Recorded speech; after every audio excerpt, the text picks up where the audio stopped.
Hi, welcome to TunesKit. Have you ever missed an important message because your iPhone didn't show any iMessage notifications? In today's video, I'll walk you through several fixes to fix it. Method 1. Check basic notification settings. First, let's make sure iMessage notifications are actually enabled. Go to Settings, scroll down, and tap Messages. Then tap Notifications. Make sure Allow Notifications is turned on. Also check that lock screen alerts are enabled. Banners are enabled. Sounds are turned on. If notifications are disabled here, your iPhone won't alert you at all. Then make sure alerts are enabled and sounds are set to something other than none.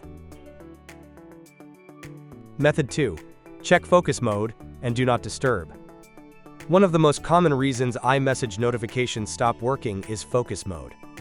Check if do not disturb, sleep, or any custom focus mode is turned on. Focus mode can silently block notifications without you realizing it. Method 3. Restart or update your iPhone.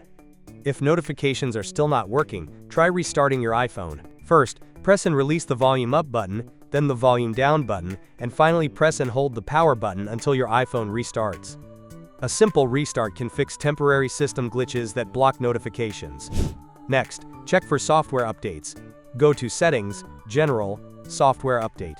If an update is available, install it. Apple often fixes notification bugs in iOS updates. Method 4. Reset all settings. No data loss. If nothing works, you can try resetting system settings. Go to Settings, General, Transfer, or Reset iPhone. Reset. Tap Reset all settings. This will not delete your data, but it will reset. Notification settings, Wi-Fi settings, system preferences. After the reset, re-enable iMessage notifications and test again. Method 5. Use TunesKit iOS System Recovery. If the problem continues, a system repair tool can help fix underlying iOS issues without data loss. TunesKit iOS System Recovery is the best choice. This tool can repair system glitches, iOS update bugs, performance, and overheating issues. Always make sure to back up your data before making system-level changes. Connect your iPhone to your PC, then click iOS System Repair. Choose Standard Repair Mode. This mode will not cause any data loss. Wait for a while until the process is complete, and your iMessage notifications will work again. If this video helped you, don't forget to like it and subscribe. See you in the next video.